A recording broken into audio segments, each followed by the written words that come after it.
지금 어제요, 민주화의 원로분들이 시국회의 비슷한 거를 지금 열자라고 기자회견을 하는 장면 한번 잠깐 볼까요? 비상시국회의 제안 기자회견. 여기 보면은 함세웅 신부, 김상근 목사, 안재영 목사, 그리고 1987의 사실상의 주인공인 이부영, 지금 전 의원, 이런 분들이 비상시국회의를 제안했어요. 3.1절 전후에서 비상시국회의를 열겠다. 이게 어느 정도냐면요, 독재 시대에 나왔던 이야기들. 웬만해서는 문재인 정부 때 비상시국회의 이런 거 없었잖아요. 독재가 심해져서 더 이상 두면 안 되겠다라고 할 때 민주화의 원로들이 나서는, 이거 어쩌다 한 번 있는, 한 10몇 년 만에 한 번 있는 바로 그거예요. 비상시국회의라는 게. 저번에 왜 한번 그 촛불행동 집회에서 비상시국회의 같은 거를 지금 제안할 거다는 얘기가 나왔던 이유 중에 하나가, 이제는 윤석열 싫으면 다 모여야 돼요. 이재명 대표도 일개 당의 정당 대표가 아니라 윤석열 시대에 탄압받는 어떤 상징이 돼버렸단 말이에요. 다 합쳐야지 지금. 어느 쪽이든 간에. 비상시국회의라고 하면 이런 거예요, 이런 거. 김영삼, 김대중 대통령 이런 사람들이 이렇게 모여가지고, 이게 1974년이네요. 종로우가의 기독교회관, 종교, 학계, 정계, 언론계, 법조계를 망라한 각계 인사 71명이 모여서 민주회복 국민회의를 발족했다, 이런 얘기가 나오지 않습니까? 근데 74년인데 지금 50년 지난 후잖아요. 그러니까. 여기에 김대중 대통령, 이휘호 여사, 앞에 김영삼 있고 뭐 신부님들도 있고 막 그렇습니다. 이게 50년 전에 했던 일을 지금야 와서 2023년에 또 하고 있는 겁니다. 원로 이 비상시국 회의에 원로들 와 오신 거 보고 반응이 많은 분들이 굉장히 위로가 됐고 힘이 된다, 희망이 생긴다라고 하시더라고요. 그러니까 어르신들이 좀 나서주시는 게 지금에 와서 특히 좀 이 민주화 운동을 못 겪어본 세대들한테는 굉장히 좀 도움이 되는 것 같아요. 네. 위로가 되는 것 같습니다. 그러니까 지금은 뭐 좋고 싫고 없어요.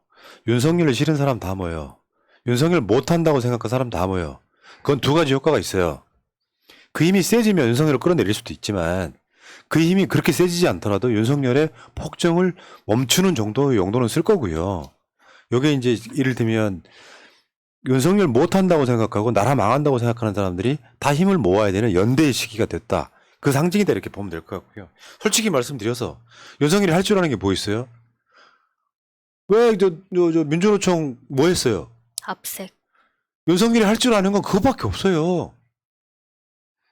민주당 당사 이재명 대표 관련해서 뭐 했어요? 압색. 다 압수색만 하고 있는 거예요. 압수수색. 뭔 건만 나면 압수수색 하잖아요. 뭐 하면 압수수색. 뭐 하면 압수수색. 저번에 화물연대 저번에 그 탄압하면서 뭐 했어요? 압색. 압색이요. 새날 방송 마음에 안 들면 압색이요.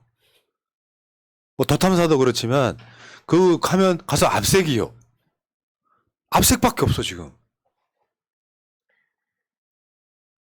논란만 있으면 압색이에요. 이란도 압수수색하지 그러냐 말이 나오는 이유가 그거예요. 야, 이란 대사관 압색하지 않을까요? 거긴 치외법권이잖아요. 아, 그렇구나. 아, 안타깝네. 이란 대사관 대통령실에서 굉장히 가깝습니다. 거기 용산 근처에 아, 있거든요. 그러네. 네. 이태원 용산 이쪽에 다 대사관들 엄청 대사관들. 많구나. 네. 그냥 압색이 뭐 세상에 무슨 뭐 전과의 보도 같은 건데, 막상 압색을 하면은 무슨 뭐 서류 한 장, 신문지. 할 줄 아는 게 이것밖에 없는 거예요. 압색이라는 게 뭐냐면, 이렇게 어저께 어떤 분이 이렇게 정의를 했더라고. 압색은 조작 사건을 만들어 모든 사람을 보수의 울타리로 끌어들이려는 작태. 압색이 주는 이미지가 그렇다는 거예요. 이 죄 많이 졌구나. 국정원도 뭐 국정원이라고 뒤에다가 대문짝만하게 쓰고 들어가는 이유가 뭐예요? 언론 플레이 하는 거거든요. 아니, 이게 또 일종의 괴롭히기로 쓰이기도 하잖아요. 이거를 또 검찰이 알고 있습니다. 한 번씩 압수수색 나가면 신발 신고 들어와가지고 집안 난장판 만들어 놓고 일부러 다 난리를 친다는 거 아니겠어요? 그러다 보니까 너 이렇게 압수수색 당하고, 비싼 변호사 써서 돈은 돈대로 쓰고 그렇게 한번 몇 년 동안 당해보면 네가 당해낼 수 있을 것 같아? 라는 식의 협박을 받는다는 이야기도 많이 들었기 때문에 압수수색이 단지 그냥 단순한 압수수색뿐만이 아니라 어떤 협박의 일종의 협박, 괴롭히기 여기에도 연관이 있다고 생각합니다. 네. 그래서 만만하니까 야 니들 간첩 아니야? 라고 간첩 만들기, 마녀사냥 이런 짓을 하고 있는 거예요. 가장 쉽죠. 그러니까 사람이 있잖아요. 고민하고 뭐 예를 들면 경제계 뭐 노동계 뭐 해가지고 머리 맞대서 경제위기 타개합시다도 안 되고 야당 대표 만나가지고 서로 좀 잘 도웁시다라고 하고 야당 대표가 예를 들면 뭐 이런 정책 어때요 하면 대통령이 받아주기도 하고 그러면서 민생 같이 살려봅시다도 안 되고 뭔 상황만 생기면은 지가 쌍욕 괴롭고 MBC 압색하는 것 같은, 물론 MBC 압색했다는 소리가 아니라 그런 방식으로. 그래서 할 게 없으니까 콘텐츠 없는 새끼들이 목소리만 큰 것처럼 할 게 없으니까 색깔, 마녀사냥, 압색 이거 하고 있는 거예요. 사실 국민은 윤석열 압색해버리고 싶잖아요. 입을. 그러니까 지금 딱 그 진보 진영에는 너 빨갱이 해가지고 간첩으로 압수수색 몰아가서 압수수색 하려고 하는 거고, 지금 나경원한테 하는 거 보세요. 너 제 페미니스트야 하면 몰려가서 막 때리니까 그쪽은 페미니스트를 이용하는 겁니다. 정말 치졸한 정권이라고 할 수 있죠. 그래서 색깔론을 막 갖고 와서 그걸로 또 압색하고 결국 근데 그렇게 돼서 망할 거다. 왜냐면요. 색깔론이 안 먹힌 게 20, 30년 됐어요. 군부독재가 끝나고 문민정부가 들어서고 나서는 사실상 색깔론이 점점 그러니까 어떤 힘을 잃어가가지고 지금 먹히지도 않고 젊은 애들 관심도 없어. 그러니까 뭐예요? 주로 저 일배 부류의 이직들이나 나이 좀 드신 분들한테 먹혀요. 무슨 민주노총이 간첩이라고? 뭐 우리들 입장에서는 그냥 보이잖아. 마녀사냥하고 조작해서 색깔론에서 뒤집어 씌워가지고 전국 탈출해보겠다는데 마치 묘한 게 윤석열이 밖에 나가서 싼 입으로 외교참사가 벌어지고 있는 타임이다 보니까 아 이거 가리려고 그러네. 근데 봐봐요. 이번 이 뉴스가 얼마큼 세게 나왔어요? 별로 안 나왔어요. 생각보다. 왜? 사람들 관심이 없다고. 그것보다 이란 이야기가 더 재밌었거든요. 그러니까. 네.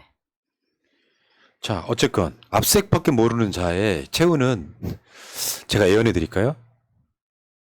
그게 언제 후가 될지 모르니 조만간일 거라고 생각해요. 검찰은 아크로비스타를 압수수색했습니다. 거기서 현찰, 뭉치 수십억 원이 나온 걸로 전해집니다. 다량의 필로핀과 함께. 이보세요. 그런 날 금방 온다고요. 압색으로 흥한 자 압색으로 망할 거라고요. 어미준, 강백신이 그 역할을 할지도 모릅니다. 아, 좀 반팔 입기 전에 합시다. 윤석열을 진심으로 좋아하는 자 없다. 정광훈이든 어미준이든 강백신이든 김건희조차도 윤석열을 진짜로 좋아해서 그런 게 아닙니다. 권력을 위해서 저러고 있는 거예요. 부끄러운 줄 몰라 이씨.